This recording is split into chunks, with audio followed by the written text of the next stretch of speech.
दोस्तों, दुनिया में कुछ लोगों को श्राप मिला होता है कि वो और उनकी आने वाली सभी जनरेशन 30 साल के अंदर ही मर जाएंगी। लेकिन ये श्राप सिर्फ एक स्पिरिचुअल बोन की मदद से टूट सकता था, जो कि कई दूर पहाड़ों के बीच में रखा हुआ था। लेकिन वहाँ तक पहुँचना काफी ज्यादा मुश्किल था। तो देखना है कि ये लोग जिन्हें श्राप लगा है वो उस बोन को कैसे हासिल करते हैं और रास्ते में उन्हें कैसे कैसे मुश्किलों का सामना करना पड़ता है। सच में वो लोग मरते मरते वो अपने पूर्वजों द्वारा बनाया हुआ नक्शा निकालती है, जो कि उसी स्पिरिचुअल बोन की तरफ लेके जाता था। लेकिन अब शर्ली भी उनके इस एडवेंचर में साथ में आ जाती है। ये बात काफी ज्यादा स्ट्रेंज लग रही थी। यहाँ पे वो सब अपने एडवेंचर पे निकल जाते हैं उस स्पिरिचुअल बोन को ढूंढने के लिए, और वो एक बड़ी सी बोट में काफी लोगों के साथ आगे बढ़ रहे थे। यहाँ पे बाकी सभी लोग वहाँ का नजारा देखने आए थे, लेकिन उन्हें क्या पता था कि इसके बाद वो कभी पानी में नहीं जाएंगे। यहाँ पर शर्ली को कुछ अजीब लग रहा होता है और उसके हाथ का कंपास खराब होने लगता है। तभी उनकी बोट हिलने लगती है और सभी लोग काफी ज्यादा घबरा जाते हैं। यहाँ बे और बाकी सभी को समझ गया था कि पानी के अंदर जरूर कोई क्रिएचर है, तो वो बोट पे सभी को एक सेफ जगह पहुंचा देते हैं और उस क्रिएचर से लड़ने के लिए तैयार हो जाते हैं।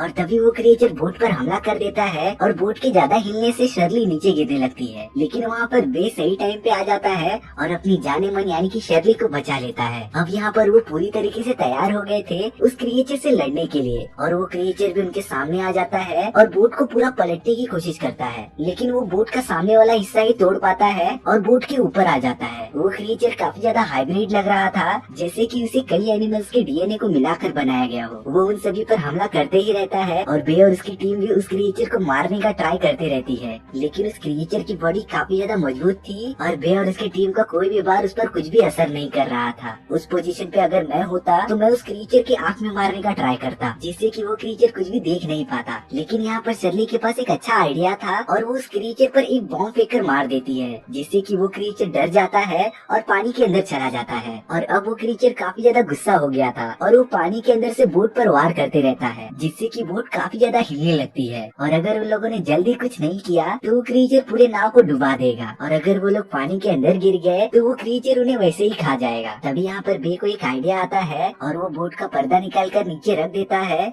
जिसमें कि वो क्रिएचर को पकड़ने वाले थे। वो क्रिएचर बिना टाइम वेस्ट किए उन पर हमला करने आ जाता है और वो इस बार काफी ज्यादा गुस्से में लग रहा था। वो जैसे ही उन पर हमला करने के लिए बोट पे आता है, बे और इसकी टीम उसे पर्दे में पकड़ लेते हैं। लेकिन वो क्रिएचर का साइज काफी ज्यादा बड़ा था और ऐसा लग रहा था कि वो लोग अब उसे कंट्रोल नहीं कर पाएंगे और वो क्रिएचर उन्हें मार देगा। तभी वहाँ पर अचानक एक आदमी आ जाता है और वो उस क्रिएचर पे एक स्टिक मारता है, जिससे कि उसे काफी ज्यादा इलेक्ट्रिक का शॉक लगता है और वो क्रिएचर काफी ज्यादा डर जाता है और पानी के अंदर दूर चला जाता है। यहाँ पर उस आदमी का नाम डॉक्टर सॉन था और वो भी उसी स्पिरिचुअल बोन के तलाश में आया था। और डॉक्टर सॉन सभी को बताता है कि वो क्रिएचर एक डेविल ने रखा था ताकि कोई भी उस स्पिरिचुअल बोन के पास नहीं पहुँच सके, और जो भी आज तक उसे खोजने के लिए आया है वो वापस नहीं गया है। यानी कि उन सभी को इससे आगे और भी ज्यादा खतरनाक क्रिएचर्स का सामना करना पड़ेगा। अब यहाँ पर वो सारे लोग नक्शे को फॉलो करते करते पहाड़ी इलाके में पहुँच जाते हैं, जहाँ पर कोई भी नहीं था सिवाय एक घर के। वो घर काफी ज्यादा अजीब लग रहा था, जैसे कि उसके ऊपर कोई जादू किया गया हो या फिर वो जगह शापित हो। लेकिन उन लोगों को कैसे भी करके वो स्पिरिचुअल बोन ढूंढना था, इसीलिए वो लोग उस घर में पहुँच जाते हैं। उस घर में कोई भी नहीं था, लेकिन ऐसे सुनसान जगहों पर जरूर कोई राज छुपा होता है, मतलब कि एक सीक्रेट प्लेस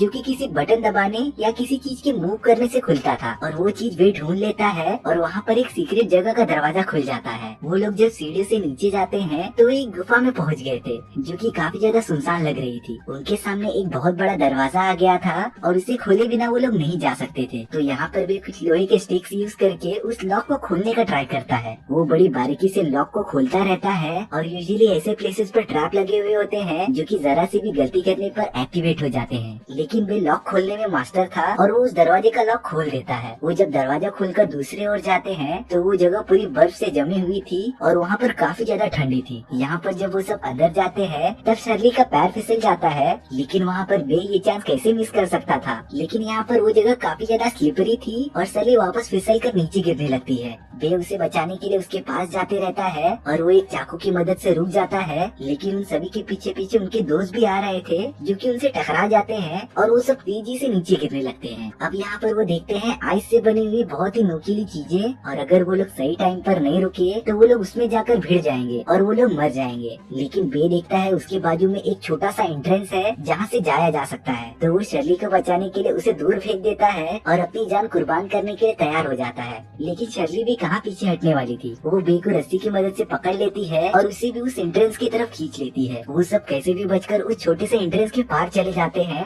और उस बर्फ वाले इलाके से दूर आ जाते हैं। यहाँ पर वो सब आगे बढ़ने लगते हैं। उन्हें रास्ते में कुछ हड्डियाँ दिखाई देती हैं जो कि इंसानों की ही थी, यानी कि यहाँ पे पहले भी कोई आया था लेकिन वो बचकर वापस नहीं जा पाया। लेकिन उन सभी को क्या पता था कि अगर उन लोगों ने दिमाग से काम नहीं लिया तो उनकी हालत भी ऐसे ही होने वाली थी। देखो कैसे भी करके वो स्पिरिचुअल बोन ढूंढना था। तो वो सब उसी एंट्रेंस के पास आ जाते हैं और नीचे वो क्रीचर्स उन सभी का इंतजार कर रहे थे। वो प्लान करते हैं वहाँ पर दिन में जाने का, क्योंकि दिन में वहाँ पर काफी देर तक रोशनी रहेगी और उन्हें टाइम मिलेगा अंदर जाने का। वो सब पेड़ की टहनियों की मदद से नीचे आ जाते हैं और वहाँ का लॉक खोलते हैं। वो सभी लोग लॉक खोलकर अंदर चले जाते हैं और वहाँ पर काफी ज्यादा अंधेरा था, इसीलिए वो लाइटर ऑन करते हैं। लेकिन लाइटर ऑन करने के बाद वहाँ पर एक चेन रिएक्शन होता है और वहाँ पर सारी चीजें रोशनदार हो जाती हैं। लेकिन जो चीजें जैसी दिखती है वैसी होती नहीं। बे जैसे ही एक कदम आगे बढ़ाता है तब उन्हें पता चलता है कि वो लोग एक ट्रैप में फंस गए हैं और वहाँ पर नुकीले खंजर उनके ऊपर फायर होना स्टार्ट हो जाते हैं। लेकिन वो सब उनसे कैसे भी बचते रहते हैं और वहाँ पर उनके तरफ धारदार ब्लेड्स भी आने लगते हैं, जो कि अगर उनके बॉडी पर टच भी हो गया तो उनके बॉडी का वो पार्ट कट कर अलग हो जाएगा। पर वो सब उससे भी कैसे बच जाते हैं और तभी उन पर लोहे की दीवारें भी गिरने लगती हैं। वो कैसे भी करके आगे भागने लगते हैं और उससे भी बच जाते हैं। और जब वो थोड़ी दूर आगे जाते हैं तो वहाँ पर उन्हें एक संदूक दिख रहा होता है और उसके अंदर से वही प्राचीन स्पिरिचुअल बोन निकलने लगता है, जो कि एक कछुए के शल के आकार का था। बे तुरंत उसके तरफ बढ़ता है और उसे उठाकर अपने बैग में रख लेता है। और तभी वो लोग देखते हैं कि वहाँ पर बहुत सारे बड़े बड़े मकड़ी आ गए हैं जो कि उस स्पिरिचुअल बोन की रक्षा करते थे और वो उन सभी को वो स्पिरिचुअल बोन यहाँ से लेके नहीं जाने देंगे। अब यहाँ पर वो बड़े बड़े स्पाइडर्स उन पर हमला करना स्टार्ट कर देते हैं, लेकिन बे नोटिस करता है कि वो स्पाइडर उसी पर हमला कर रहे थे